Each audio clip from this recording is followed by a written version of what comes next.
Hum, hum, Bonjour, bonjour à Bonjour. tous. Je Bonjour. vois Bonjour. quelques caméras, quelques micros. C'est sympa les webinaires. On va essayer de faire un webinaire sans couper tous les micros. On va attendre 2 minutes que tout le monde arrive et après je vais lancer une présentation avec un diaporama. Donc je ne verrai pas forcément vos mains levées et vos questions, mais n'hésitez pas à les poser dans le chat puisqu'il y a mes collègues Christian, Grégory notamment, Virginie. Marie qui pourront y répondre pendant que je ferai l'animation. Donc, je vais vous présenter un nouveau dispositif de soutien sur le réemploi des équipements électriques professionnels. Et donc voilà, si vous avez des questions, je fais la présentation. N'hésitez pas à écrire dans le chat les questions, et sinon il y aura de toute façon du temps pour les questions, hein. Avec 1 heure, on a vu large.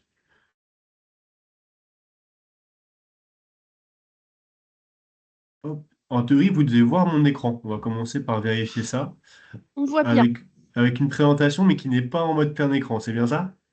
Oui, Ok, et ben, je vais la mettre en plein écran. On attend 1 minute. Je vais chercher mon chargeur parce qu'évidemment, si j'ai plus de batterie au mauvais moment, ça arrive. Toujours la même chose. Et puis on va démarrer.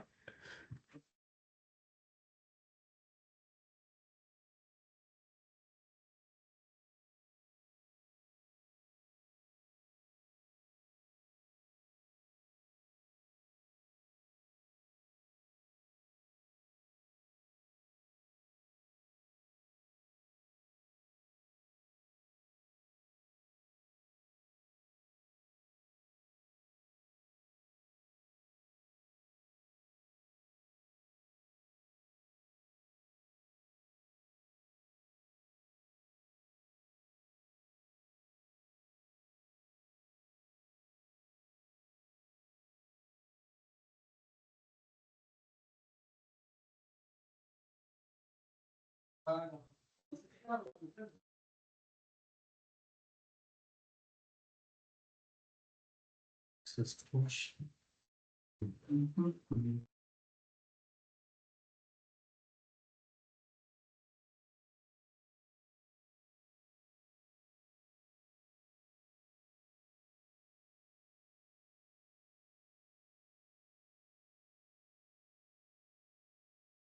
Alors, donc là, on va pouvoir démarrer. On est un peu plus nombreux.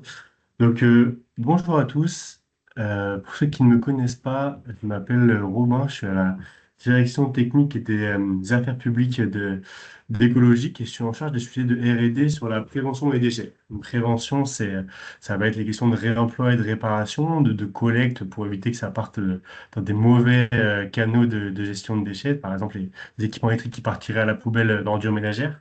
Et puis en amont, des sujets aussi d'éco-conception avec les adhérents d'écologique pour avoir des produits dont la fin de vie aurait moins d'impact environnemental, donc des produits plus durables, plus réparables, plus recyclables.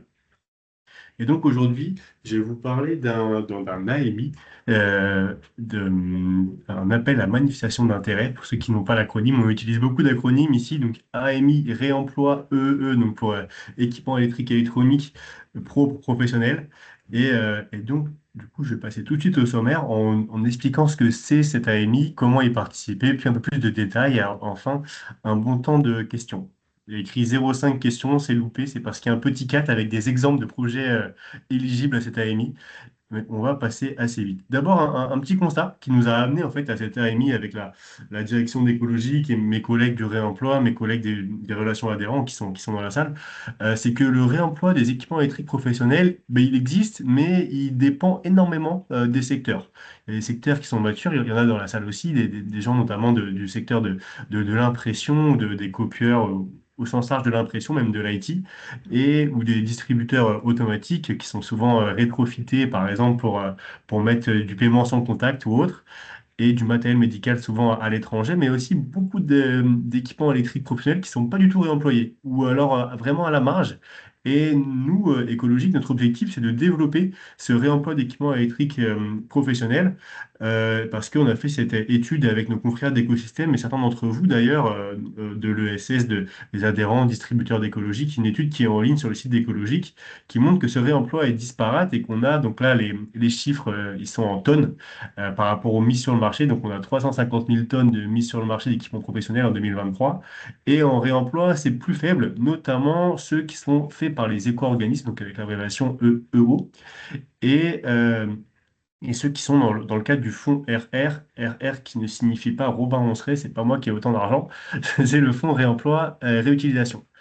Sur cette mauvaise blague, j'avance pour vous dire, donc, ça c'est le constat. Et maintenant, l'objectif d'écologique, c'est que de soutenir des projets de réemploi d'équipements électriques professionnels et si possible qu'ils puissent être portés par les acteurs de l'économie sociale et solidaire en lien avec nos adhérents. Parce qu'on pense que, il y a quelque chose à faire de ce côté-là, parce que nous, nos adhérents, enfin vous du coup, dans la salle, adhérents d'écologique, producteurs, distributeurs d'équipements, vous les connaissez vos équipements. Et vos équipements électriques professionnels, contrairement, encore plus que le ménager ou que les articles de sport ou autres, c'est des équipements qui sont complexes et qui ont souvent de la valeur, donc il pourrait y avoir un marché, un enjeu économique à les réemployer, à réemployer des pièces ou autres, mais justement leur complexité font que, en termes de logistique ou en termes de difficultés techniques, ils ne sont pas tous réemployés ou alors on n'a pas la trace chez Écologique. Donc on aimerait bien développer un peu plus ce réemploi d'équipements électriques en France. Euh, Même si ça n'exclut pas du réemploi à l'export, parce qu'il y en a beaucoup et c'est une bonne chose, ça peut être complémentaire. Et donc, on a envie de structurer ce réemploi en faisant des couples, on va dire, d'ESS avec des adhérents d'écologique. Et c'est pour ça qu'on vous a convié, vous êtes dans la salle à la fois des ESS et des adhérents, pour essayer de monter des projets d'équipement, de réemploi d'équipements électriques professionnels. Donc, cet appel à manifestation d'intérêt, je vais dire AMI parce que j'ai toujours bugué sur appel à manifestation d'intérêt. Donc, on parle de réemploi, mais en réalité, la réutilisation est aussi concernée. Réutilisation, donc quand on a le statut de déchet, ça fonctionne aussi. Et on va être sur 6 semaines d'appel à manifestation d'intérêt à partir d'aujourd'hui jusqu'au 27 novembre. Le but, c'est d'avoir des projets communs, on va y revenir, et pourquoi participer à ça? C'est pour être mis en avant dans la communication événements écologiques. C'est un premier point, mais j'allais dire, c'est pas le plus important. On l'a fait un peu dans l'ordre décroissant. Je pense que ce qui est plus important, c'est de recevoir une dotation de 50 000 euros pour aider en fait à structurer ces projets qui parfois, il manque un peu le petit coup de pouce, le petit capex qu'on ne peut pas forcément mettre tout seul dans la balance et qui font que certains beaux projets ne restent à l'étape de projet alors qu'il y a des possibilités d'industrialisation. Et donc, pourquoi on appelle ça un AMI et pas un appel à projet? Justement parce que on va viser des projets qui sont en début de structuration, pas des projets où il y a des usines qui sont pratiquement prêtes à tourner, où il manquerait que le gisement. On est au début dans des phases de maturation de projet. Et par contre, et je vais y revenir, cette phase de maturation, mais d'abord, qu'est-ce que c'est les équipements électriques professionnels? On est parti du postulat que beaucoup d'entre vous savent déjà ce que c'est, mais il y en a un petit paquet des très très différents. Et donc tout ça qui fait 350 000 tonnes mises sur le marché, et donc encore bien plus en nombre d'unités. Et dans l'étude qu'on a faite récemment, on s'est rendu compte que vu les produits mis sur le marché par les adhérents d'écologique et vu les enjeux de réemploi, on allait pouvoir cibler 6 grandes familles d'équipements électriques professionnels pour cet appel à manifestation d'intérêt. L'important à noter à ce stade, avant même la question des secteurs, c'est que les équipements ménagers sont exclus. C'est important puisque les équipements ménagers, ça ne veut pas dire qu'il ne faut pas les réemployer, mais cet AMI, c'est vraiment pour les professionnels. Et donc, on exclut aussi ce qu'on appelle les assimilés, c'est-à-dire devant moi, par exemple, j'ai un laptop que j'utilise dans le cadre professionnel, c'est le laptop d'écologique, mais ça pourrait être un laptop acheté par des particuliers, donc c'est un assimilé, donc ça ne rentre pas dans la catégorie IT professionnelle qu'on va cibler dans cette AMI. Donc voilà, donc les six catégories concernées, donc le génie climatique, la distribution automatique, l'IT, bon, IT dont le secteur de l'impression, enfin, qui fait partie de l'IT, mais qui est déjà assez mature, donc c'est vraiment une locomotive. On espère avoir des projets sur l'impression qui pourraient être répliqués sur d'autres secteurs. La cuisine professionnelle et également l'outillage industriel. Quand on voit outillage industriel ou génie climatique ou cuisine professionnelle, il y a beaucoup, beaucoup d'équipements là-dedans on parle d'un secteur, ça ne veut pas dire qu'un équipement est plus éligible qu'un autre. Au contraire, la question, c'est d'avoir des projets qui tiennent la route. Et donc, un AMI, pourquoi faire? Donc, comme je disais juste avant, le but, c'est de vous aider à prendre ce risque de se lancer dans le réemploi et de structurer ces projets avec, ça peut être, on va commencer avec les exemples, la production d'une étude, voir si ça vaut le coup de réemployer ce type d'équipement avec un gisement plus ou moins important, avec une possibilité de revente, avec des enjeux logistiques, par exemple qui peut amener à des modélisations et on va dire pour aider à faire un business plan, on va dire, pour faire simple. Ça peut être aussi la réalisation de tests sur quelques machines pour voir la diversité du parc, pour voir si le réemploi pose des questions de pièces détachées, par exemple, si les hypothèses économiques initiales sont bonnes ou au contraire que ça met beaucoup plus de temps que prévu.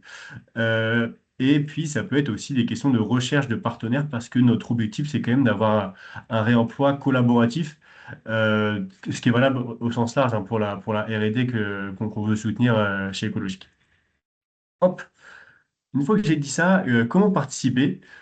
Très concrètement, il y a un site dédié donc il y a un petit lien que vous verrez quand je vous enverrai la présentation, parce que je vous enverrai la présentation juste après ce webinaire et qui ouvre donc aujourd'hui et pour une durée de 6 semaines où on peut s'inscrire donc sur la plateforme Innovation d'écologie puisqu'il y aura aussi d'autres dispositifs de soutien en parallèle. Il y en a peut-être certains d'entre vous qui ont vu le concours pour l'innovation sur les articles de sport et loisirs. Ici, c'est le deuxième projet, enfin deuxième dispositif qu'on teste avec cette plateforme d'innovation. Il y en aura sûrement d'autres.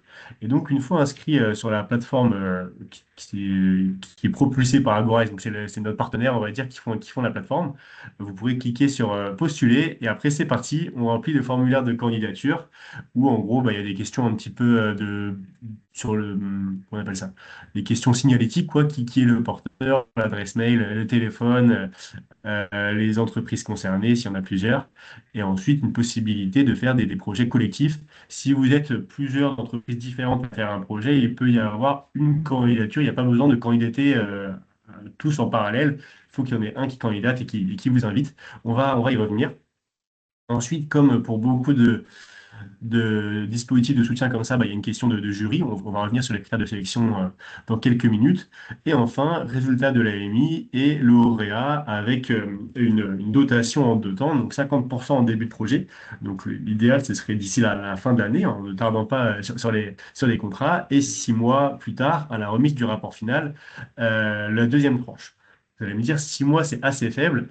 Oui, parce qu'en fait, c'est bien un AMI qui, derrière, ça doit être un peu le premier étage de la fusée vers un appel à projet pour des projets plus structurés. Là, c'est vraiment en temps de structuration et on espère que dans 6 mois, on aura des projets bien structurés dont on pourra poursuivre l'accompagnement vers des TRL, donc des Technology Readiness Level, un peu plus loin. Donc ici, tous les liens, les informations FAQ ou autres, on va en parler là tout de suite, mais tout se retrouvera sur la plateforme. Vous pourrez aller chercher des infos et bien sûr nous poser des questions. Donc, comment participer donc, à le calendrier? Donc, d'ici à 6 semaines, on a préféré mettre 6 semaines qu'un mois, on a hésité, mais on pense qu'il faut un petit peu de temps pour structurer la candidature. On a donc l'ouverture de la plateforme. Le 1er décembre, une notification de recevabilité administrative, en gros, vérifier si vous êtes éligible ou non. Par exemple, s'il n'y a pas d'ESS dans le projet n'est pas éligible, ou si vous postulez pour un projet qui concerne des équipements ménagers, de même, c'est pas éligible, on va y revenir. Et ensuite, au début du mois de décembre, une instruction complémentaire. Là, c'est probable qu'on vous pose certaines questions pour vérifier on va dire la structure du projet, enfin, sa teneur, sa capacité à être répliquée ou autre, jusqu'à ce que le jury qui sera interne à écologique puisse annoncer les résultats dans l'idéal avant Noël. Et donc, ça me fait un projet de 6 mois avec un rapport final à la fin du premier semestre. J'ai écrit 2025, je suis vite dans le passé, en fait, c'est 2026. Parce que le rapport final en juin 2025, c'est un peu ambitieux. On va corriger ça avant de vous l'envoyer. Les projets visés, donc je vous le disais, on vise des projets, bon, bien sûr, pas une idée qui vous est venue hier soir avant de vous coucher, mais une idée qui peut être structurée avec quelques éléments de cadrage, mais il n'y a pas besoin d'avoir un business plan tout à fait établi avec une idée très claire de ce qui va se passer.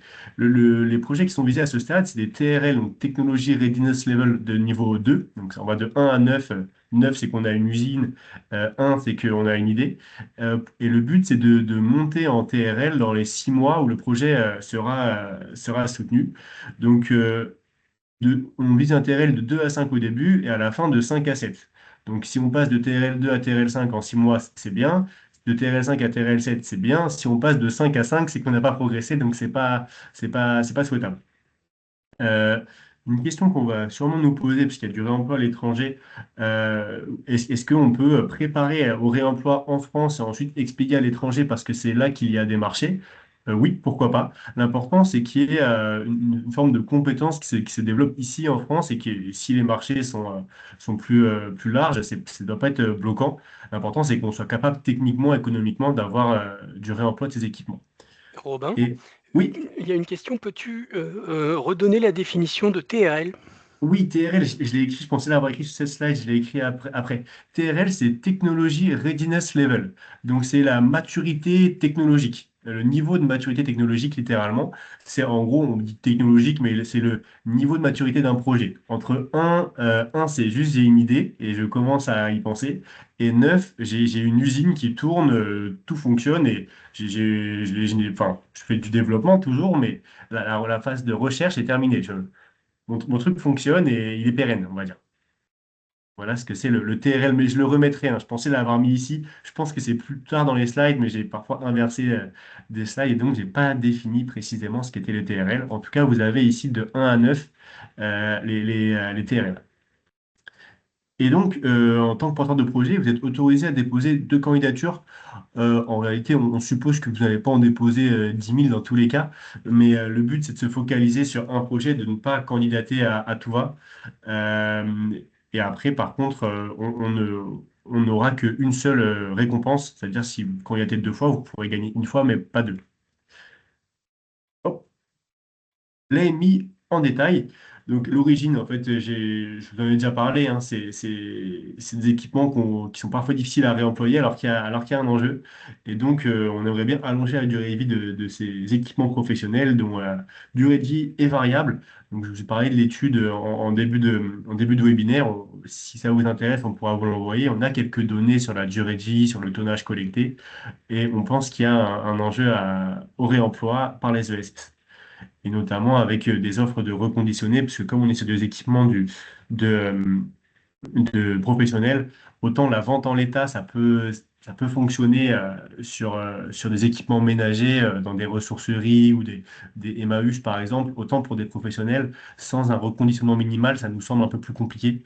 La vente en l'état, quand on est pro, enfin, il y a quand même une part de risque, donc on préfère éviter. Et notre but, c'est de soutenir ces projets avec le fonds réemploi. Donc, bon, j'ai réécrit plusieurs fois les mêmes choses en fait. Et ce que je vous ai dit là, je l'ai déjà dit à l'oral. On est vraiment sur un premier temps de structuration de cette AMI. Et ensuite, quand on a atteint le terrain, le niveau 5, on pourra être candidat à un appel à projet qui aura lieu à partir du second semestre 2026. On est vraiment sur un premier étage, mais le but, c'est enfin, d'avoir des projets qui soient pérennes. Par contre, on peut être soutenu dans le cadre de cet appel à projet et au bout de 6 mois, écologique et même le porteur de projet peut se rendre compte que le projet n'est pas pérenne. C'est pas ce qu'on souhaite, mais ça peut arriver. Dans ce cas, c'est pas parce qu'on est soutenu à un AMI maintenant qu'on sera forcément soutenu dans le cadre d'un appel à projet ensuite. Mais ça peut aider. Donc, l'éligibilité, donc il faut être une ESS localisée en France et seul ou en groupement.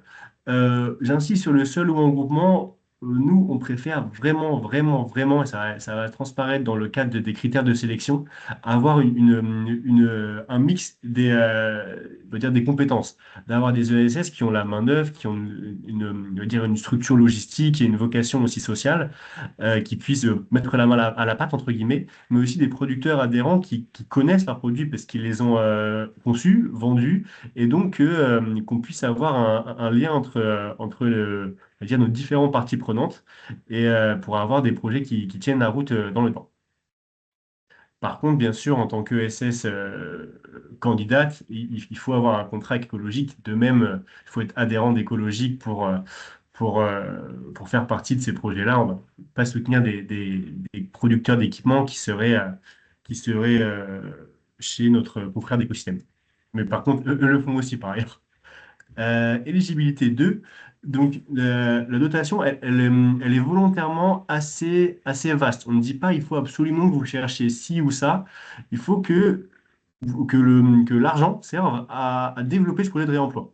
Donc, ça peut être des études techniques, du prototypage, ça peut être d'avoir quelqu'un qui passe plus de temps dessus, sur ce projet pour le structurer. Ça peut être un dispositif de collecte avec des enjeux de contenant, de logistique.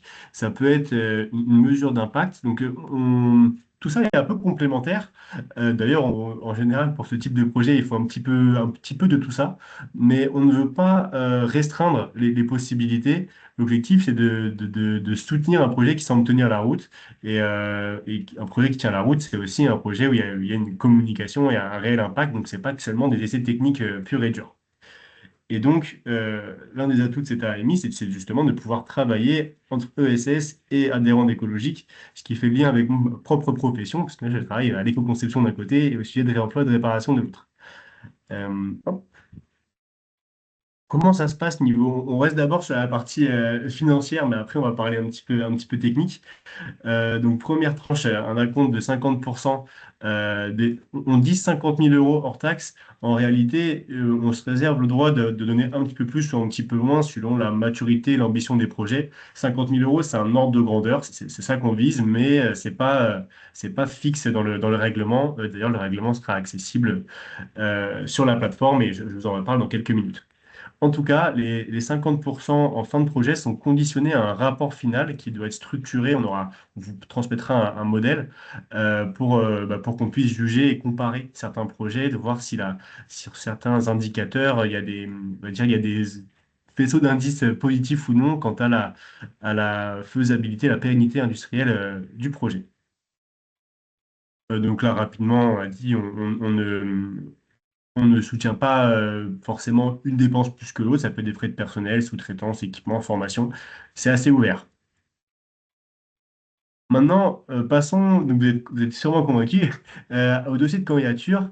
Donc, se connecter sur la plateforme, formulaire d'identification, on rentre un peu dans les détails, où on donne le description du projet, les détails des réalisations, s'il y en a déjà. Hein. Quand on est en TRL 2, 3 ou 4, il y a probablement déjà des matières à montrer, dire que le projet a déjà été enclenché et que maintenant il faut passer la phase suivante et que la dotation doit servir à ça. Euh, Par contre, il faudra préciser nécessairement dans la présentation du projet le budget global. Donc, comme vous avez vu sur la slide d'avant, on va pas financer l'entièreté du budget du projet. On va financer une partie, maximum. Alors, je l'ai passé un petit peu vite, mais 70% des dépenses éligibles, parce que il faut quand même avoir des fonds propres pour que ça puisse tenir la route à moyen terme. Enfin, c'est notre jugement à ce stade en tout cas. Et ensuite, les pièces légales, enfin, voilà, on va dire la partie un peu administrative. Et il faut le faire en langue française. C'est pas qu'on veut exclure les anglophones, mais on cherche à travailler le réemploi avec des EC et des adhérents en France. Bien sûr, s'il y a un document en anglais, ça ne veut pas dire qu'on va enfin, un document annexe, on pourra le lire, mais il faut que le formulaire de candidature soit complété en français. Ensuite, on a un processus de sélection en plusieurs étapes. Donc, d'abord, vérifier qu'administrativement, ça fonctionne, que le dossier est complet, que le dossier est éligible. Et là, on aura une deuxième étape, enfin, l'étape 2, 3, 4, 5, peut-être qu'il y aura un petit peu d'amélioration continue. C'est possible qu'on fasse une shortlist, le cas échéant. Ça dépend du nombre de projets reçus, de leur qualité. En fait, l'objectif, ça va être de discriminer les projets parce on peut soutenir 6, 7, 8, 10 projets, mais on ne pourra pas en soutenir 50 non plus. Et s'il y a seulement 3 ou 4 projets prometteurs, on en soutiendra seulement 3 ou 4. Mais peut-être qu'on aura besoin de faire une shortlist et dans ce cas, enfin, on vous préviendra via la plateforme. Et ensuite, il est très vraisemblable qu'il y ait une audition des candidats présélectionnés, justement pour un peu préciser les enjeux du projet soumis et répondre à quelques questions de notre part qui ne manqueront pas d'arriver sur des sujets techniques probablement et peut-être un petit peu économiques aussi. Auquel cas, on vous demandera une version amendée du projet pour ensuite délibérer avec le jury sur les projets qui seront retenus. Le jury, justement, donc le jury, donc, il veut. on a entendu Grégory tout à l'heure. Grégory sera membre du jury, comme d'autres collègues d'écologique. On va essayer de représenter différents services d'écologique parce que la direction générale, le service technique ou le service ESS n'ont pas forcément les mêmes enjeux, mais le but c'est de répondre à nos enjeux collectivement chez écologique. On s'est posé la question d'un jury externe, mais le jury externe, le risque c'est d'avoir des conflits d'intérêts. Donc, à ce stade, enfin, on reste sur un jury interne à écologique qui est bien sûr soumis à des questions de confidentialité et de conflits d'intérêts. Bon, ça, c'est des formules un peu types, mais évidemment, Grégory ou moi ou autre n'allons pas prendre des billets dans notre poche pour sélectionner un projet ou un autre. Je le dis en rigolant, mais c'est voilà pour toutes nos activités en tant qu'éco-organisme, pardon, on a un devoir de probité de confidentialité. Depuis 20 ans maintenant et ça restera comme ça pour cette année et pour la suite aussi. Donc, les projets font l'objet d'une évaluation qualitative sur la base des critères suivants. C'est peut-être là qu'il faut un petit peu préciser. Donc, il y en a 8. On a mis une pondération. Je vais les lire, mais en fait, déjà, vous allez pouvoir faire une capture d'écran si vous voulez, et vous allez recevoir les slides très bientôt. C'est 8 critères qui ont vocation à être un petit peu complémentaires. Donc, d'abord, le fait qu'il y ait un plan d'action qui tienne la route, hein, qu'on ne dise pas, si vous nous dites que dans 6 mois, vous allez pouvoir réemployer 1000 tonnes de climatiseurs alors que vous en avez réemployé 10 pour l'instant, on va peut-être se dire que c'est ambitieux ou que c'est plutôt que c'est pas réaliste. La capacité du porteur ou du groupement à mener à bien le projet, bah, c'est un peu corrélé au réalisme. C'est donner, on va dire, la compétence, l'expérience des porteurs dans ce domaine. Donc ça, a priori, j'allais dire, c'est votre structure, comment vous travaillez, enfin, c'est des choses qui devraient être un peu plus standards.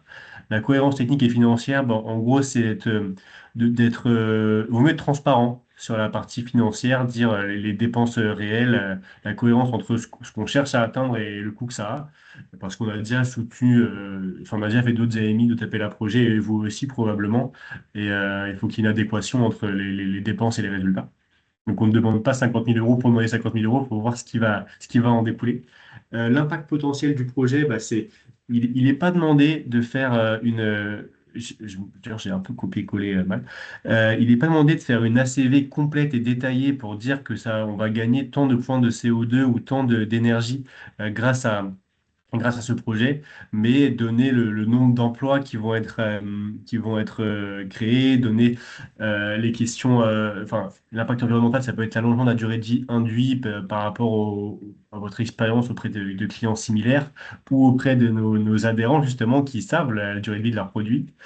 Ensuite, la capacité pardon, de réplicabilité ou de passage à l'échelle, donc ce qu'on appelle parfois la scalabilité, c'est le fait que votre méthode elle puisse servir, c'est-à-dire que si demain vous avez une méthode qui permet de réemployer des serveurs, qu'on puisse se dire à des acteurs qui travaillent dans les machines à sous de casino, donc qui n'ont rien à voir, bah, que la méthode elle peut resservir, elle peut permettre à d'autres de se développer et aussi de passer un cap dans l'industrialisation. Il y a une partie sur le caractère stratégique du gisement et la viabilité à terme du modèle. Bah, on va dire il y a des choses qui se recoupent, mais ça, c'est un peu plus, comment dire ça, on va dire c'est un ressenti. Si on voit qu'il y a par exemple sur les clims, je donne cet exemple-là, il y a beaucoup d'installateurs de clim enfin, beaucoup de clim qui se retrouvent en centre de recyclage alors qu'elles pourraient être réemployées. Donc pour nous, c'est assez stratégique de travailler sur le réemploi du génie climatique, par exemple. Et peut-être le plus important, avoir des partenaires industriels adhérents d'écologie. Donc 20%, c'est pas énorme, c'est pas un critère, c'est pas sine qua non comme critère, mais c'est quelque chose d'important et on y sera très attentif. Et enfin, la qualité et le soin apporté au dossier proposé, ça va toujours de soi. C'est comme les notes d'écriture quand on est au collège ou au lycée. Si c'est bâclé et qu'on n'a pas envie de le lire, bah, on va pas le lire jusqu'au bout. Parce qu'il y aura d'autres dossiers qui vont apporter ce soin nécessaire pour fournir une notation de 50 000 euros. Et donc la sélection, après c'est une pondération très simple, hein, on va de 0 à 5, les 5 membres du jury. La direction générale aura le même poids que la direction technique, la direction des ESS et que la direction EE. Et on va pondérer les notes et on verra quel projet ont les meilleures notes. Je ne l'ai pas dit maintenant, mais je pense que la question arrivera ensuite. S'il n'y a pas de bons projets sur le génie climatique et qu'il y a deux très bons projets sur l'impression, et ben, on soutiendra deux projets sur l'impression et aucun sur le génie climatique. Euh, le but, c'est d'avoir une diversité de produits, une diversité de projets, au bout de 6 mois, avec les projets soutenus, on ait une vision claire de comment on pourra développer collectivement le réemploi des équipements électriques professionnels. Et donc, tous les règlements du concours sera sur la plateforme. Vous pourrez voir les questions de confidentialité, les questions de communication. On va pas communiquer des choses sans vous le dire, bien sûr. Les questions aussi de droit applicable, enfin, des choses classiques dans les AMI ou appel à projet. Est-ce que vous avez des questions à ce stade? Il y en avait quelques-unes en ligne, Robin. Mhm. Il y en a une, enfin, il y en a notamment deux. Je te les lis en live. Les projets de réemploi sont souvent en partenariat. Est-ce possible, entre parenthèses, projet collectif, si le constructeur n'est pas forcément le lead? Non, non, au contraire, le constructeur n'a pas forcément le lead. C'est possible, c'est assez ouvert. Notre but, c'est d'avoir des bonnes équipes qui tournent, entre guillemets. Donc, si le constructeur a pas beaucoup de temps, mais fournit, par exemple, des documents techniques ou une expertise, euh, ne serait-ce que ponctuellement, mais pour aider les acteurs de l'ESS, les partenaires, à bien cibler les enjeux précis de réemploi et ce qui va faire la valeur ajoutée, c'est très bien. Il n'y a pas de contrainte parce que l'adhérent et le lead, c'est un projet collectif et il faut que chacun y trouve sa place. Parfait. Pour ce qui est des subventions, donc tu disais bien 50 000 par projet et un budget global. En budget global, rappelle-moi le montant du budget total. Le budget global, il peut aller jusqu'à 500 000. Ouais, C'est-à-dire, on peut avoir 10 une projets dizaine à de projets. 50 000. Si on a 15 excellents projets, bah, on avisera, mais on va probablement pas en prendre 15, et maximum, c'est plutôt 10. On pense qu'on devrait avoir entre 6 et 10 projets retenus, mais encore une fois, ça dépendra énormément de la qualité de la candidature, enfin des candidatures. Donc, Ok. on visait 50 000 par dotation et un budget global de 500 000. Ok, parfait. C'est tout pour les questions sur le chat. Après, c'était des remarques. Et je crois qu'il y a des mains levées. Et bon, on a le temps, on peut prendre quelques mains levées, on va passer un peu les exemples rapidement ensuite. Monsieur Delastre, c'est à vous. Merci, bonjour à tous. J'ai une petite question, Robin. Tu as parlé donc dans la création du dossier de mettre en avant les créations d'emplois, de postes, création d'emplois. Aujourd'hui, je pense pas être le seul. En ESS, on n'a pas vraiment de souplesse pour aller chercher des nouveaux postes en insertion. Est-ce qu'on te met également dans cette partie création de postes, les postes maintenus à l'inverse, puisque pour certains d'entre nous, les situations rencontrées peuvent être compliquées, et donc l'obtention d'un tel budget pour créer, on va dire, une nouvelle activité permettrait aussi de sauvegarder des postes au-delà d'en créer des nouveaux. Euh, oui, la réponse est oui. En fait, les critères, enfin, les choses qui sont indicatives, comme vous avez dû le voir, comme tu as pu le voir, Antoine, c'est assez ouvert. On veut avoir Mm. on va dire des garanties, mais l'enjeu n'est pas de créer un poste pour créer un poste, c'est plus d'avoir une expertise dans le SS. Donc, si on maintient un poste avec cette expertise pro sur une région donnée, par exemple, avec un partenariat avec un adhérent, le maintien de poste ne vaut pas moins qu'une création de poste. Ok, L'important, c'est qu'il y ait quelque chose qui tienne la route à la fin. ok, merci Robin. Donc on essaie d'avoir un cadre avec des critères de sélection, mais en même temps, on ne veut pas vous donner un cadre trop restrictif qui nous ferait passer à côté de bons projets. On est sûr qu'il y a des bons projets dans vos têtes, dans vos cartons, qui ont débuté. Notre but, c'est de passer à côté d'aucun de ces bons projets. Donc, et d'ailleurs, s'il y a des questions de ce type-là, on pourra y répondre au fur et à mesure. Mon objectif était aussi, dans ce webinaire, vous posiez toutes vos questions pour que je puisse enrichir la foire aux questions de toutes vos idées et questions. Pas d'autres questions à ce stade, du coup? Si. J'ai entendu ainsi. Oui, Robin, Catherine Martial pour HP. Dans des projets comme ça, le constructeur, il est parfois, il s'inscrit dans une démarche où tu peux avoir un partenaire commercial qui lui-même s'appuie sur l'ESS C'est un Oui. billard à plusieurs bandes. Donc, je voudrais vraiment m'assurer que c'est pas nécessairement comment dire, à la limite, le plus gros porteur, c'est pas forcément l'ESS non plus, mais ça peut être un partenaire qui fait du réemploi et qui s'appuie sur l'ESS. Dans certains cas, effectivement, ça peut être le constructeur qui, lui, s'appuie sur l'ESS. Donc, c'est vraiment comment dire, des configurations multiples et diverses. Ça, vraiment, tu l'as dit, mais je me permets d'insister, ça ne vous pose pas de Mhm. problème. Non, ça ne nous pose D'accord. pas de problème. D'ailleurs, on se doute que ça existe. Le seul point essentiel, c'est que c'est le fonds réemploi qui va financer, donc, enfin, qui finance cet appel à manifestation d'intérêt. Donc, l'argent doit être fléché vers l'ESS. Par contre, D'accord. que le D'accord. lead soit porté par un sous-traitant de HP d'un autre adhérent qui sous-traite à une ESS, encore une fois, c'est juste un autre format d'équipe, mais il n'y a pas de mauvais format. Là, juste que le fonds doit être fléché vers l'ESS. Donc, c'est l'ESS qui fera récipiendaire pardon, de la dotation. Mais après, la main à la pâte et enfin, la construction du projet, c'est vraiment ouvert avec, bah, comme tu l'as dit, Catherine, où il peut y avoir d'autres configurations, mais elles sont toutes ouvertes. Merci. Pas d'autres questions? Et rien dans le chat et pas d'autres mains levées. Ok. Bon, c'est que pour l'instant, c'est simple et c'est clair. Donc, j'ai donné quelques exemples. Je donne des exemples, ils sont pas du tout exhaustifs. C'est juste, on s'est dit, bon, ben, on ouvre la porte à différents types de projets et on s'est donné la mission en interne à l'écologie de dire, ben, tiens, quel type de projet on aimerait voir. Ça ne veut pas dire qu'il faut faire exactement ça, mais ça veut dire que les projets sont divers. J'en donne six, donc on va faire en deux slides. Euh, donc, par exemple, en étudiant les impacts environnementaux, vous avez bien vu au début, je vais toujours une ESS, mais en réalité, c'est l'équipe, le groupement, souhaite évaluer les bénéfices environnementaux et sociaux liés à une activité de reconditionnement. Bon, de matériel informatique, en réalité, ça marche avec les cinq autres secteurs, mais de se dire, il peut y avoir des fois de certains réemplois qui ont plus de valeur environnementale que d'autres. Si par exemple, on a des équipements, je reviens sur le génie climatique, avec des gaz qui étaient utilisés à une époque révolue et qui sont très polluants, bah, peut-être que le bénéfice environnemental, il est moins évident.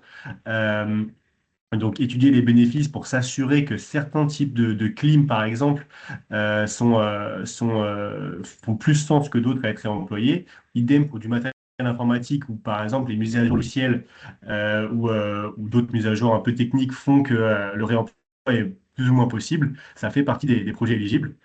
De la même façon, si j'appelle ça un Argus, mais on appelle ça comme on veut, quand on veut réconditionner certains produits, il faut savoir bah, combien on va pouvoir le revendre par rapport à combien ça a coûté. Et parfois, il y a des équipements professionnels qui ont de la valeur, donc ça va supposer de les racheter pour ensuite les reconditionner et les revendre. Et le coût de rachat va dépendre de la qualité du matériel. Et donc, développer un référentiel pour savoir le coût de rachat qui permet bon, business plan de tenir la route, c'est une possibilité de projet avec ensuite un barème de reprise. Donc ça, c'est des choses que vous avez sûrement bien en tête et qui seraient ensuite à confirmer sur le terrain à partir du gisement accessible. Troisième piste d'action, c'est de tester un peu la partie marketing. Donc là, on parlait de rachat pour ensuite reconditionner et revente. Bah là, le marketing, c'est plus tester le potentiel de revente. C'est que si on nettoie, qu'on fait des finitions, qu'on remet une nouvelle étiquette, est-ce qu'en mettant une nouvelle étiquette, il y a des choses qui sont obligatoires, hein, mais quel est le niveau de finition attendu pour pouvoir revendre le produit enfin, ou les produits d'ailleurs, ça peut souvent être des lots, à un prix ou à un autre prix. Donc en gros, de tester la perception du client, peut-être certains d'entre vous ont en tête le fameux article 58 de la loi AGEC, avec un enjeu pour les acheteurs publics d'avoir de l'équipement reconditionné ou des équipements qui ont de la matière recyclée. Et ben, selon l'acheteur, il peut y avoir plus ou moins un cahier des charges complexe. Et donc l'enjeu est, enfin, ça pourrait être une piste de projet que de voir le bon prix de vente par rapport à l'offre de reconditionné. Donc là, tu es sur la partie un petit peu plus économique. Sur les sujets un peu plus logistiques ou techniques, les pièces détachées, c'est un de mes sujets favoris. Mais c'est pas parce que c'est mon sujet favori qu'on le met, c'est parce que c'est un gros enjeu pour le réemploi et la réparation aussi. Surtout pour des produits qui ont une forte valeur ajoutée et qui ont des pièces parfois techniques, mécaniques par exemple, ou autres. Parfois, ça peut être le frein principal au réemploi et de ne pas trouver la pièce. Et donc, trouver un modèle entre une ESS et un fabricant pour voir quelle pièce pourrait être critique et est-ce que le fabricant pourrait par exemple la fournir ou alors est-ce que même l'écologique pourrait la récupérer avant des opérations de recyclage, ça peut être un enjeu de projet. Pareil, la question de diagnostic, bon, le diagnostic est forcément un enjeu pour le réemploi, c'est de faire un diagnostic qui soit fiable, systématique et rapide. Donc en fait, on va dire une méthode pour bien diagnostiquer les produits et ne pas s'évertuer à essayer de reconditionner des produits qui ne pourraient pas être vendus ou dont le reconditionnement serait trop complexe. Et donc, bah, dans ce cas, typiquement par rapport à ce que disait Catherine, le SS peut faire le diagnostic, mais le diagnostic peut être fait par un tiers et le nettoyage par le SS ou la remise en stock. Donc, chacun peut avoir un rôle différent. En tout cas, travailler sur le diagnostic et les conditions de reprise peut être un projet. Et donc, côté reverse logistique, bon là je parle de génie climatique avec le fait d'aller prélever sur un chantier. Sur les équipements professionnels, on se rend compte régulièrement qu'il y a des enjeux logistiques avec des produits qui pèsent plusieurs centaines de kilos, voire plusieurs tonnes, et que ça peut être là que le bât blesse. Donc, étudier je veux dire, les freins logistiques voilà, je parle de boucles de courtes de revente, mais ça peut être une boucle plus longue, hein, pour éviter à transporter des produits sur de grandes distances. Ça peut être une piste de projet. Donc voilà, 6 pistes à mettre dans un sens ou dans l'autre, mais en tout cas, le réemploi, il peut y avoir des freins et des leviers assez divers et il n'y en a aucun qui est fermé dans le cadre de cet appel à projet. C'est un appel à projet, donc il y a des sujets un peu de R&D puisque c'est ça qui va manquer. On veut augmenter la maturité de la filière, mais c'est aussi des projets de développement économique et c'est pas de la recherche pour faire de la recherche. Et dans l'autre sens, les projets qui sont non éligibles, s'il n'y a pas d'ESS dans le groupement, bah, ça ne va pas fonctionner. Si les produits, si par exemple, en fait, c'est surtout des questions de candidats. Il faut une ESS et il faut des adhérents d'écologique. Si vous n'êtes pas ESS, ça ne va pas le faire. S'il y a un adhérent mais qui n'est pas d'écologique, c'est plus compliqué. Et puis, quand on parle de mise en conformité, c'est d'avoir des contrats, enfin, une relation de confiance déjà avec écologique et des contrats ou adhérents ou opérateurs de prévention. Hop. Et enfin, sur les livrables attendus, on est, il peut y avoir plusieurs choses. D'ailleurs, si vous avez des livrables, enfin, dans le projet, dans la qualité, avoir différents livrables de votre ressort, c'est des attendus. C'est-à-dire, si vous nous proposez un rapport, des tests, enfin, il peut y avoir plusieurs livrables, à vous de nous dire, mais en tout cas, il faut un minima un rapport en fin de projet avec un modèle qui vous sera transmis, où on va donc rappeler l'objectif et les ambitions, évidemment, mais aussi les freins et leviers. Enfin, en fait, faire une analyse critique du projet sur les 6 mois. Quels sont les potentiels, le potentiel ensuite? Quelle est la maturité économique? Est-ce que il y a des chances que sans soutien ensuite, le projet ne soit pas encore viable, qu'il faille encore un petit peu de temps de développement avant que celui-ci soit viable? Et enfin, ce rapport, il faudra qu'il soit présenté aux équipes d'écologique, idéalement en présentiel, c'est bien de se voir, ou éventuellement en visio, mais ce sera aussi l'occasion de dire, bah, vous voyez, notre projet, il a avancé et on est prêt pour le futur appel à projet pour aller d'un TRL2 jusqu'à un TRL9, c'est-à-dire une usine qui réemploie, enfin une usine, un atelier qui réemploie des équipements électriques et électroniques professionnels, mais en continu euh, à long terme. Là, j'ai rajouté quelque chose pour les KPI, donc c'est quelque chose qu'on avait vu dans l'étude sur le réemploi. Il ne faut pas se formaliser, c'est juste de se dire bon, comment on sélectionne, qu'est-ce qui fait qu'on diagnostique bien. C'était un exemple, mais faut pas, c'est pas le seul type de livrable possible. Mais c'est juste de se dire, bah, parfois on pense pouvoir réemployer sur les 10 machines qu'on avait sélectionnées, il n'y en a qu'une qui est réemployée à la fin. Bah, pourquoi? Si nous, on a ce ratio de 1 pour 10, mais qu'on sait pourquoi, bah, pour écologique, c'est plutôt une réussite, dans le sens où bon, bah, le taux est pas bon, mais on a compris les choses. Et notre objectif, c'est quand même de comprendre comment on pourrait réemployer, qu'est-ce qui fait qu'on ne peut pas réemployer avec ces enjeux, c'est écrit en petit ici, mais le sujet de traçabilité, parce qu'il y a du réemploi qui existe sûrement déjà, mais qui n'est pas tracé. Donc tous les sujets un peu de traçabilité font évidemment partie du périmètre. Je coupe ma présentation je, en vous rappelant les dates, le lien. Donc là, peut-être qu'on va pouvoir le mettre dans le chat. Et Il y a des questions, Robin, ouais, justement, là, c'est parfait. c'est parfait. Euh, J'arrête, je euh, mets ça dans le chat. Je mets le lien de la plateforme dans le chat et je réponds aux questions. on a plusieurs questions de Lorraine Delmas. Peut-être le plus simple serait qu'on vous laisse la parole, Lorraine, pour pouvoir exprimer les différentes questions que vous aviez. Bonjour, est-ce que vous m'entendez? Très bien. Impeccable. Oui, moi je m'interroge sur l'accès au gisement en fait principalement parce que voilà nous chez Envie on sait quelles sont nos compétences, mais ce qui est difficile dans le cadre des appels dans le cadre d'un appel à projet sur le pro, c'est de savoir comment enfin auprès de qui les mettre auprès de qui les mettre au service, enfin, et sur quel type de produit il y a un vrai besoin. Parce que nous, en tout cas, on sait que sur le pro, on en voit peu arriver de chez nous naturellement. Donc, je pense qu'ils sont vraiment, comme vous dites, un peu captés ailleurs. Mais donc, comment est-ce qu'on fait pour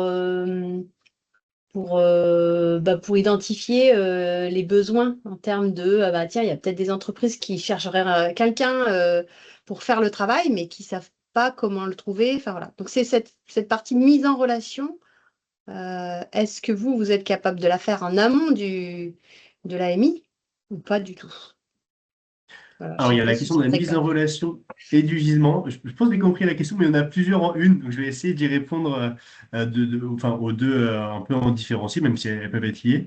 Et c'est un peu le cœur du sujet. Je vais répondre tel que je le perçois, tel que je le comprends. Ça ne veut pas dire que que c'est une valeur absolue et peut-être que mes collègues auront une vision un peu différente. Donc pour ce qui est, commençons par le gisement. Donc oui, la mise à disposition du gisement, bah, bien sûr, chez Écologique, on aimerait avoir tout le gisement et pouvoir le mettre à disposition de nos partenaires, ce serait super. Mais de fait, c'est pas le cas. Donc le fait d'avoir le gisement, c'est quelque chose qu'on ne peut pas garantir. Et d'ailleurs, chercher le gisement, le récupérer et va dire on appelle ça que l'approvisionnement soit stable et pérenne, bah, ça peut faire partie des projets et nos adhérents peuvent être de bons partenaires pour cela. Bien sûr, même nos adhérents, parfois, n'ont pas forcément accès au gisement. L'accès au gisement, c'est compliqué pour tout le monde. Mais en tout cas, c'est quelque chose qui peut être travaillé. Et donc, collectivement, c'est généralement plus simple. En particulier, dans certains, les produits qu'on a montrés là, c'est des produits dont les matières ont de la valeur. Donc parfois, les produits vont se retrouver chez des recycleurs, parce qu'il y a l'inox, parce qu'il y a certains métaux, notamment. Et donc, ben, l'enjeu, c'est de voir si le réemploi, et c'est probable, ont plus de valeur que ces rachats de métaux. Et donc, qu'il y a une possibilité j'allais dire, pas de court-circuiter le rachat de métaux, mais d'avoir une meilleure valeur par le réemploi. Ça fait partie des enjeux de cet appel à manifestation d'intérêt, mais j'ai pas la réponse absolue, ça dépend beaucoup des produits. Et pour la question de la mise en relation, alors là, en fait, c'est la grande question, c'est comment on met en relation. Alors, bah, la première chose, c'est que en tant que ESS ou en tant qu'adhérent, si vous vous connaissez, bien sûr, vous pouvez postuler ensemble, c'est le but. Ensuite, si vous êtes ESS et que vous ne savez pas, enfin, vous avez un projet sur un type de produit, mais vous ne connaissez pas forcément d'adhérents écologiques avec qui vous pourriez travailler, même si vous souhaiteriez le faire, bah, la mise en relation pourra être faite par Écologique. Vous allez candidater et nous, on va voir auprès de nos adhérents s'il y a des personnes qui seraient prêtes à travailler avec vous. Et je ne sais pas si j'ai commencé à bien répondre à la question. Et je crois que c'est tout. La mise en relation. Donc, en fait, il y a pas on n'a pas de méthode magique pour la mise en relation, mais on va essayer de la faire au mieux, au plus juste, parce que s'il y a plusieurs bons projets proposés par des ESS et que un adhérent de la télécommunication, par exemple, veut en choisir un partenaire plutôt qu'un autre, Il faut qu'il ait la. Enfin, on va pas forcer le speed dating, j'allais dire, mais on essaie de voir par cette AMI comment on pourrait, faire ces mises en relation. On n'a pas de méthode magique, mais on va essayer. En tout cas, vous pouvez candidater sur la plateforme dès à présent en mentionnant les produits que vous cherchez à travailler. Comme ça nous permet nous aussi d'anticiper si vous avez un type de produit sur lequel vous avez bien avancé. On peut en parler à nos adhérents qui mettent en marché ce type de produit. Je ne sais pas si j'ai répondu à la question, Lorraine, avant de donner la main à Michael. Oui, merci. Michael, du coup. Ouais, Merci, Lorraine. bonjour, bonjour Robin, bonjour Grégory, bonjour à tous. Donc, Michael Martin, j'ai bien compris que tu évoquais donc des projets non éligibles qui étaient par exemple une société commerciale qui veut développer donc le réemploi de produits reconditionnés, mais qui n'est pas en relation avec le SS. Donc ça, c'est en dehors du scope.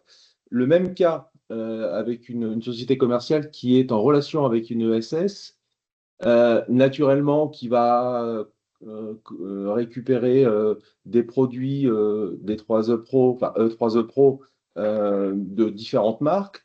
Donc, tu vois bien qu'on n'est pas nécessairement avec des acteurs exclusivement liés à des adhérents d'écologique, mais on peut avoir récupéré un climatiseur Bien sûr. d'un de vos adhérents et puis un climatiseur d'une marque concurrente et qui est chez Ecosystème. Ça fonctionne? Oui, oui, oui. Ok. En fait, c'est vrai que si on doit se dire, on doit travailler sur le réemploi des climatiseurs, mais que des adhérents écologiques, car les climatiseurs, par exemple, hein, il peut y en avoir d'autres. Et là, on a un gisement et on a quelques climatiseurs dont les trois quarts sont d'adhérents d'écosystèmes. On ne va pas les Hmm. mettre à la poubelle pour ne rien Ouais. tester. Il faut y aller, on a le D'accord. gisement, Ok. on y va. Ouais, c'est ça, ouais. L'important, mais d'ailleurs, même un adhérent d'écologique qui serait part du projet, qui verrait donc sur les clims de ses concurrents, il va pas forcément dire ne n'y touchez pas. Si ça peut servir, pourquoi pas. Hmm. À ce stade, c'est ouvert. Et pareil, si on a une entreprise qui tierce, mais qui travaille avec une ESS, bah, l'entreprise tierce, dont parlait un peu Catherine aussi, mais en général, c'est celle qui a le gisement et qui a déjà commencé un peu à travailler Hmm. sur le sujet et qui peut être, j'allais dire, le pivot entre l'ESS et l'adhérent écologique. Donc, bien sûr, il n'y a pas de no-go là-dessus. Donc Ouais, enfin, après, quand je peux. il peut y avoir des Ouais, pardon. no-go, mais ce sera après. À ce stade, c'est Ouais. possible. D'accord. Quand j'évoquais une société commerciale, c'était très clairement une plateforme dédiée au réemploi des produits électriques et électroniques, Mm. qui est donc pas en contrat en tant que metteur sur le marché avec vous, mais qui a vocation à développer sur une région donnée donc du réemploi et qui va récupérer en amont plein de produits électriques et électroniques à réemployer, qui va les reconditionner pour ensuite les remettre sur le marché, quoi. Donc, tu vois qu'ils vont être enfin, c'est une plateforme, quoi. C'est un passage, Mhm. c'est un passage extrêmement intéressant avec une ESS qui sera le sous-traitant de cette société-là. S'il y a une ESS, Bien sûr, c'est bien la sûr, condition sine qua non. bien S'il y a un sûr. adhérent écologique, c'est encore mieux. En tout cas, c'est pas hors scope. D'accord. Ok, je te remercie. Merci, Robin. Mais comme tu disais, Robin, à ce stade, hein, Michael, Ouais, c'est j'ai compris. dans le cadre de l'AMI. Ça valide pas forcément l'appel à projet en 2026. Non, non, j'ai compris. J'ai compris. Merci. Merci, Mickaël. Du On a coup, la main Catherine, du de coup. Catherine qui est levée. Oui, une petite question, je l'ai mise aussi dans le chat. En ce qui concerne le fait d'acquisition de matériel, c'était bien de donner des exemples, mais tu mentionnes pas l'acquisition de matériel. Si le SS, par exemple, pour faire du pick-up, a besoin de s'équiper, je sais pas, d'un petit camion, ça peut faire partie de ce genre de choses ou c'est vraiment que de l'immatériel? Non, ça peut en faire partie, encore une fois. On veut voir là où sont les freins et essayer de les lever. Si le frein, c'est le camion, et ça peut l'être, hein, parce que des fois, il y a des enjeux logistiques, bah, dans les dépenses prévues dans le cadre du projet, donc le camion sera mis et ça peut être éligible. La question, c'est une fois qu'on a le camion, qu'est-ce qu'on fait? Si on a un camion pour ne rien faire, on va pas être très convaincu. Faut quand même qu'il y ait des garanties par ailleurs et que le camion ne soit que on va dire la partie manquante, quoi. Si c'est Oui, oui, un non, camion et après on ne sait pas, Bon, bah, Non, c'est clair, c'est vraiment dans l'exemple que tu mentionnais de faire de la reverse logistique. Tu peux ouais, vouloir confier la reverse logistique à une ESS ouais. qui peut accepter qu'il y a toutes les compétences, mais qui n'a pas le matos, par exemple. Et bah, ça, ça fait partie des dépenses éligibles. Donc, Voilà. voilà. Et l'autre point, c'est que tu peux avoir une ESS qui a le camion, mais qui par contre n'a pas les compétences. Est-ce que tout ce qui est formation, le fait de faire monter une équipe en compétences, ça en fait partie? Tout à fait. Je l'ai passé vite cette slide, mais oui, tout à fait. Et en fait, alors là, c'est personnel, mais il n'y a pas que moi dans le jury. Je crois beaucoup à cette formation, cette montée en compétences dans les ESS par des adhérents d'écologie qui ont la compétence, mais qui n'ont pas le temps et qui n'ont pas l'atelier pour travailler le réemploi. Moi, j'y crois, mais ça ne veut pas dire qu'il y a plein d'autres choses qui peuvent marcher, hein. Mais en tout cas, ça fait partie des sujets éligibles. D'accord, Et c'est merci. pas parce que j'y crois que le reste du jury y croit, hein. Et ça peut ne pas être des bons projets pour autant, mais en tout cas, ça fait partie du périmètre. Merci. Ouais, je ne sais pas si vous avez d'autres questions. Bien sûr, les questions, enfin, si vous en avez d'autres qui vous viennent, j'ai écrit dans le chat l'adresse mail générique à laquelle on répond aux questions et elles seront aussi sur la plateforme. La plateforme, vous avez peut-être certains d'entre vous ont déjà cliqué pour la découvrir. Donc, si vous avez des questions, ne pas hésiter. Sinon, vous pouvez commencer à soumettre un projet sur la plateforme, sachant que vous n'avez pas besoin de commencer à soumettre le projet et finir dans la foulée. Vous pouvez commencer et cliquer sur valider ensuite. Nous, de toute façon, sur la plateforme, on verra les projets qui ont été déposés mais qui n'ont pas encore été validés et on pourra aussi échanger. On a sur la plateforme des systèmes de mentorat. Je donne un exemple, si vous travaillez sur l'IT, ma collègue Florence qui travaille, qui est responsable de marché sur l'IT pourra suivre peut-être et donner des pistes ou répondre à certaines questions, moi pareil. Donc ne pas hésiter à s'inscrire sur la plateforme et à débuter la candidature et à poser des questions si vous en avez. Et donc deadline le 27 novembre, c'est ça? Deadline le 27 novembre. Par contre, la deadline, on est strict. On est strict le 27 novembre, 27 novembre, 20h, heure de Paris. Et honnêtement, faut pas s'amuser à le mettre à 20h. Hein, faut pas faire ça. Ce serait se tirer une balle dans le pied pour rien, surtout s'il y a un beau projet au préalable. Vaut mieux déposer un projet, bon, on le souhaite complet, mais vaut mieux déposer un projet un tout petit peu incomplet et assumer, entre guillemets, d'avoir une note un peu moins bonne parce que le projet est incomplet, plutôt que de déposer trop tard et donc ne pas être éligible tout court. En tout cas, il y a une deadline et la deadline, c'est la même pour tout le monde. On peut pas, enfin, on doit fixer des règles. On va être le plus juste possible.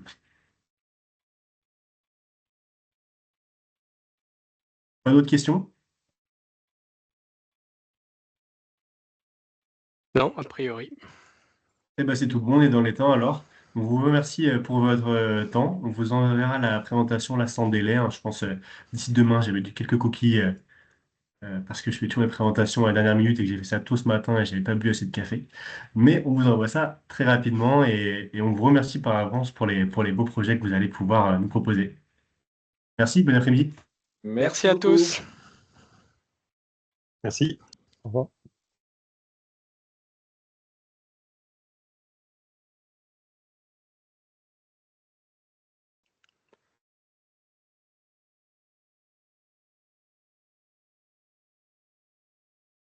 Il faut que je clique sur... Ah, tu l'as fait, fin de l'événement, c'est Oui, toi?